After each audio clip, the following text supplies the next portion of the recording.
दोस्तों आज की हमारी ये क्लास हिस्ट्री जीएस से संबंधित है और आज का जो विषय है वो हड़प्पा सभ्यता है। दोस्तों आपका जो सिलेबस यूपीपी और यूपीएसआई का है उस अनुसार ये क्लास आपके लिए बनाई गई है, अर्थात यूपीपी और यूपीएसआई के लिए पूरी तरीके से समर्पित है। दोस्तों यदि आप जीएस वनडे की तैयारी करना चाहते हैं, खासकर रेलवे और एसएससी के लिए, तो ये जीएस आपके लिए स्पेशल है। तो दोस्तों आज की क्लास में हम लोग देखते हैं हड़प्पा सभ्यता के बारे में। दोस्तों आप लोग जानते हैं कि सिंधु सभ्यता कहें या इसी को हड़प्पा सभ्यता कहें या इसी को कांस्य युगीन सभ्यता कहें, तीनों नाम एक ही हैं।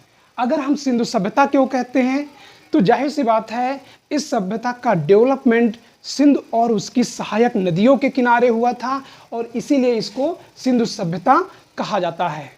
अब प्रश्न उठता है कि इसे हड़प्पा सभ्यता क्यों कहा जाता है। दोस्तों जब सिंधु सभ्यता की खोज हुई उसमें खोज में जो सबसे पहला स्थल था जहां पर खुदाई हुई वो स्थल था हड़प्पा और इसीलिए इसका नाम क्या रख दिया गया, हड़प्पा सभ्यता। और दोस्तों हड़प्पा सभ्यता इसका सबसे उपयुक्त और वैज्ञानिक नाम है, इसलिए पूछ लिया जाता है कि हड़प्पा सभ्यता या सिंधु सभ्यता का सबसे उपयुक्त नाम कौन सा है, तो वो है हड़प्पा सभ्यता। क्यों? क्योंकि ये पहला स्थल था जो इसको खोजा गया था। उसके बाद हम बात करेंगे कि इसे कांस्य युगीन सभ्यता क्यों कहा जाता है, क्योंकि दोस्तों इसमें तांबा और कांसे का बड़ी मात्रा में उपयोग हुआ था और इसीलिए इसे कांस्य युगीन सभ्यता कहा जाता है। अब आगे हम लोग देखते हैं कि सिंधु सभ्यता का नामकरण कैसे हुआ। सिंधु सभ्यता का नामकरण कैसे हुआ तो इसके बारे में देखिएगा। सर्वप्रथम हड़प्पा की जानकारी 1921 में, ये डेट पूछ लिया जाता है। दोस्तों इस चैप्टर में 2-3 डेटें महत्वपूर्ण है और इससे कोई मतलब नहीं है, वो तीनों डेट हम आपको बता देंगे। तो ये डेट महत्वपूर्ण है, यानी हड़प्पा की सर्वप्रथम जानकारी कब हुई थी, 1921 में। राय बहादुर दयाराम साहनी ने इसके बारे में जानकारी दिया था। और दोस्तों ये पूछ लिया जाता है हड़प्पा किस नदी के किनारे था, तो हड़प्पा रावी नदी के किनारे स्थित था। हड़प्पा का सबसे पहला खोजे जाने वाला पहला स्थल था और इसी कारण इसका नाम, सही नाम हड़प्पा सभ्यता पड़ा। अगर हम इसके विस्तार के बारे में बात करें कि इसका विस्तार कहाँ कहाँ पर था, तो दोस्तों इसका विस्तार 3 देशों में था। कौन कौन से हैं? भारत, पाकिस्तान और अफगानिस्तान। अगर मैप में आपने देखा चाहे तो आप इस मैप में आप समझ सकते हैं कि ये भारत है,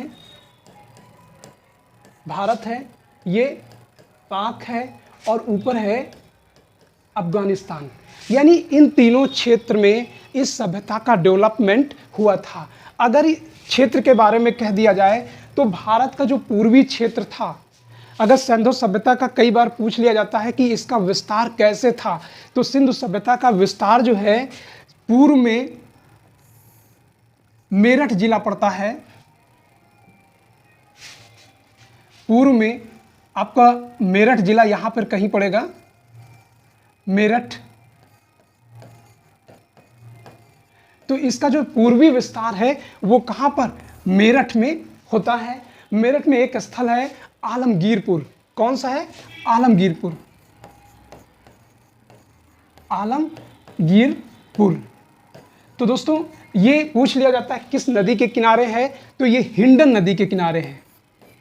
हिंडन नदी के किनारे ये इसका पूर्वी क्षेत्र था।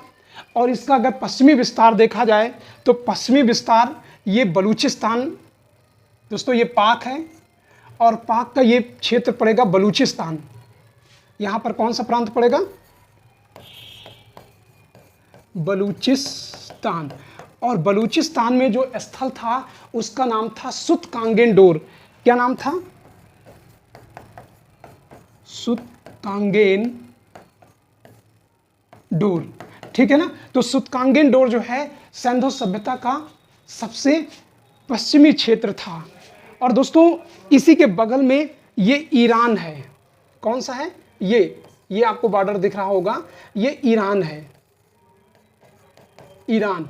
तो पूछ लिया जाता है कि सिंधु सभ्यता का कौन सा स्थल है जो ईरान की सीमा के नजदीक है, तो वो स्थल यही सुतकांगेन डोर है। उसके बाद अगर सिंधु सभ्यता का सबसे उत्तरी क्षेत्र पूछा जाता है तो वो जम्मू कश्मीर में, यहाँ पर मांडा पड़ता है, जम्मू कश्मीर में मांडा। और सबसे दक्षिण में प्रारंभ में गुजरात में इसका स्थल जो है भगवत रायपुर था। कौन सा? भगवत रायपुर, ठीक है ना। और लेकिन बाद में इसका विस्तार देखा गया कि दक्षिण में महाराष्ट्र के दैमाबाद तक इसका विस्तार हो गया। कहां तक? दैमाबाद तक। तो दैमाबाद सबसे दक्षिणी स्थल था और उत्तरी कौन था? यानी मांडा, ये नॉर्थ था। ईस्ट आलमगीरपुर हो गया, साउथ बलूचिस्तान हो गया, ठीक है ना। तो इस तरीके से सिंधु सभ्यता का जो विस्तार है इस तरीके से हो गया, यानी इस बड़े एरिया में, ठीक है ना, इस बड़े एरिया में सिंधु सभ्यता का डेवलपमेंट हो गया। अब प्रश्न पूछ लिया जाता है कि सिंधु सभ्यता का आकार कैसा था, तो दोस्तों आकार इसका लगभग त्रिभुजाकार माना जाता है। ये ध्यान रखिएगा क्योंकि आपको 4 स्थल पूर्व, सबसे उत्तरी, सबसे दक्षिणी, सबसे पूर्वी और सबसे पश्चिमी बताया गया है, तो आपके दिमाग में आएगा कि इसका आकार चौकोर है, लेकिन ऐसा नहीं है। सिंधु सभ्यता का जो विस्तार है वो त्रिभुजाकार माना गया है। कैसा? त्रिभुजाकार। तो ये प्रश्न बहुत ही महत्वपूर्ण है। आइए आगे हम लोग इसको समझने की कोशिश करते हैं।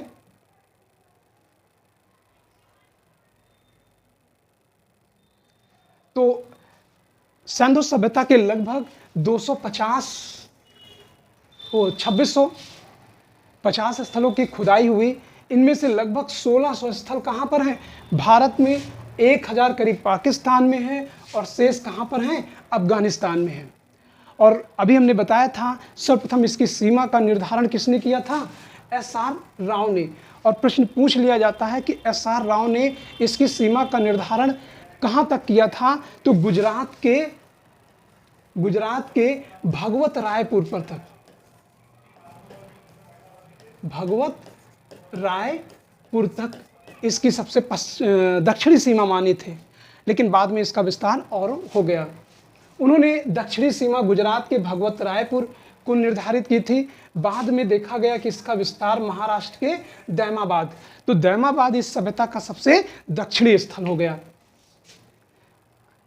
इस तरीके से इस सभ्यता का सबसे उत्तरी क्षेत्र जम्मू कश्मीर का मांडा था और दक्षिण में महाराष्ट्र का दैमाबाद, और पूर्व में उत्तर प्रदेश के मेरठ जिले के आलमगीर तक फैली हुई थी। और किस नदी के किनारे? हिंड नदी के किनारे। चूंकि यूपी में फैला हुआ है इसलिए यूपी के लिए ये प्रश्न बहुत ही महत्वपूर्ण हो जाता है। और पश्चिम में पाकिस्तान के बलूचिस्तान प्रांत में स्थित सुतकांगेन डोर था, जो इसकी सबसे पश्चिमी सीमा थी और ईरान की सीमा के लगभग पास था। वही जो अभी मैप में हमने समझाया था उसको यहाँ पर फिर से लिख दिया गया है। अब दोस्तों बहुत सारे स्थल हैं, इन स्थलों में उनको महत्वपूर्ण रखा गया है जो आपकी परीक्षा के उपयोगी हैं, बाकी शेष को ड्रॉप कर दिया गया है। तो सबसे पहले हम लोग देखते हैं पाकिस्तान में कौन कौन से स्थल हैं। तो पाकिस्तान में ये कई प्रांतों में फैला हुआ था। तो सबसे पहले हम लोग पाकिस्तान के स्थल में देखते हैं। पहला प्रांत है बलूचिस्तान, और बलूचिस्तान के कई स्थल थे। सुतकांगेन और सुतका को, राना घुंडई, गुगल घुंडई, पेरियानो घुंडई का, क्वेटा, कुल्ली, नाल, ऐसे बहुत सारे स्थल हैं जो बलूचिस्तान में हैं, ठीक है ना। ये सब के सब कहाँ पर हैं? बलूचिस्तान में हैं। उसके बाद पाकिस्तान के सिंध प्रांत में 2 महत्वपूर्ण स्थल थे। सिंध प्रांत में 2 महत्वपूर्ण स्थल थे, इनमें से मोहनजोदड़ो और चहुंदड़ो। और फिर उसके बाद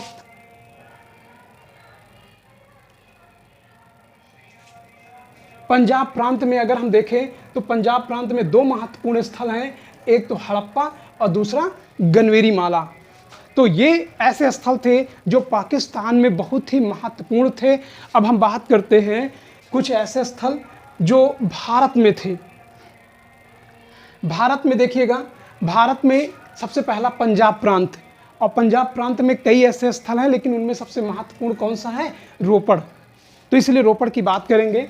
फिर हरियाणा, ये ऐसे पूछ लिया जाता है रोपड़ कहाँ पर है सन, तो पंजाब प्रांत में स्थित है। हरियाणा में बनावली, कुड़ाल, राखीगढ़ी, आप सभी जानते हैं राखीगढ़ी का अक्सर नाम आता रहता है। उसके बाद राजस्थान में, राजस्थान का एक महत्वपूर्ण स्थल है कालीबंगा। और उसके बाद हम लोग अगर गुजरात में देखें तो गुजरात के आसपास कई सारे ऐसे स्थल पाए गए हैं, जिनमें से लोथल, रंगपुर, धौलावीरा, सुतकोटदा। तो ये स्थल पूछे जाते हैं कि कौन से गुजरात में है, तो गुजरात वाले गुजरात प्रांत में लोथल, रंगपुर, धौलावीरा और सुतकोटदा हैं। उसके बाद उत्तर प्रदेश का जो महत्वपूर्ण स्थल है वो आलमगीर है। और उसके बाद हम बात करते हैं जम्मू कश्मीर। जम्मू कश्मीर में मांडा सबसे प्रमुख स्थल है। उसके बाद हम लोग बात करते हैं, तीसरा देश है अफगानिस्तान। अफगानिस्तान के दो महत्वपूर्ण स्थल हैं, ये पूछे जाते हैं, एक मुंडी गाख है और दूसरा सोरतुगई। ये दो ऐसे स्थल हैं जहाँ से सिंधु सभ्यता के प्रमाण मिलते हैं। तो इस तरीके से जितने भी स्थल हैं जो आपकी परीक्षाओं में पूछे जाते हैं, उनके बारे में हमने थोड़ा सा चर्चा कर दिया है।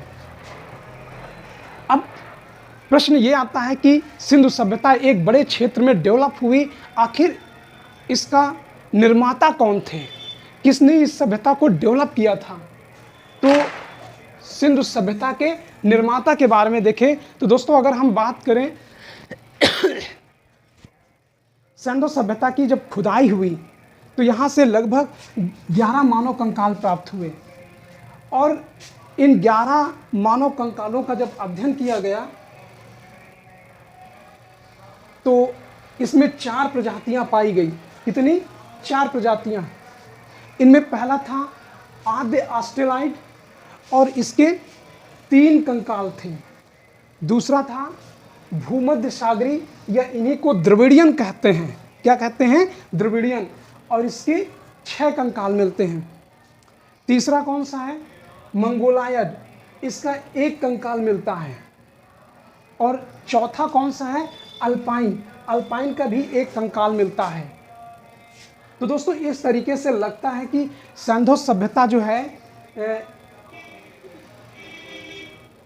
सिंधु सभ्यता एक कैसी सभ्यता थी? मिश्रित थी, जिसमें किसकी अधिकता थी? उसमें द्रविड़ियों की। किसकी अधिकता थी? भूमध्य सागरी या द्रविड़ियों की, क्योंकि यहाँ पर इनकी संख्या क्या थी? बहुत अधिक थी, यानी 6 थी। दोस्तों, इन चारों प्रजातियों में एक नहीं था, जिसका नाम था निग्रेटो। और यही आपकी परीक्षा में पूछा जाता है कि सिंधु सभ्यता में कौन सा प्रजाति नहीं पाई जाती थी, तो सिंधु सभ्यता में निग्रेटो प्रजाति नहीं पाई गई है। उसके बाद हम बात करते हैं कि सिंधु सभ्यता का काल का निर्धारण कैसे हुआ, यानी सिंधु सभ्यता का दौर कौन सा था, किस समय उत्पन्न हुई। तो इसको लेकर अलग अलग विद्वानों ने अलग अलग मत दिए, लेकिन सबसे ज़्यादा जो मत है उनमें जॉन मार्शल का भी मत महत्वपूर्ण है। 3250 से 2750 BC माना जाता है। लेकिन जो सबसे कंट्रोवर्सी वाला है वो मार्टिमर व्हीलर का है, और इन्होंने 2500 ईसा पूर्व से 1500 ईसा पूर्व बताया है। तो ये जो है साम्राज्यवादी इतिहासकार हैं, तो इनकी जो झलक है वो इस तरीके से मिलती है कि सिंधु सभ्यता को आर्यों ने नष्ट किया, इसीलिए 2500 से 15 तक चली, और जब 1500 में आर्य आ गए तो सिंधु सभ्यता क्या हो गई? नष्ट हो गई। तो मार्टिमर व्हीलर का जो विचार है वो ये कहता है कि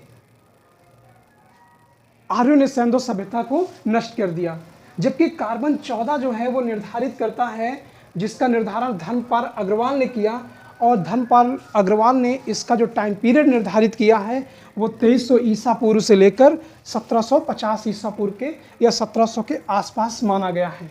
और दोस्तों यही जो सबसे सर्वमान्य मत है, कौन सा?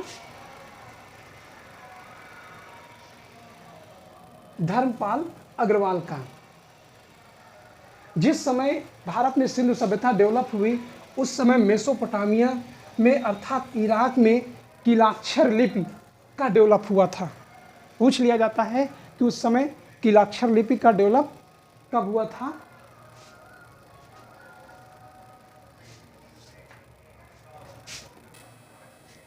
दोस्तों शोर बहुत ज़्यादा हो रहा है और शेष हम अगली क्लास में इसको पढ़ाएंगे। तो आज की क्लास के लिए इतना ही। दोस्तों आपको वीडियो अच्छा लगे तो मेरे चैनल को सब्सक्राइब करिए, लाइक करिए और अपने दोस्तों को शेयर करिए। अगली क्लास हम यहीं से फिर से शुरू करेंगे।